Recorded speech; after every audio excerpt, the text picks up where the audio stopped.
Hey, hey, hey! Kunde zvacho homulezvo.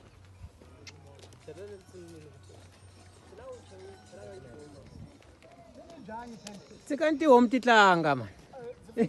Titlanga basketball. Ngiyazi ukuthi sovithisa vele sifuna ukungena. Oh, ku green.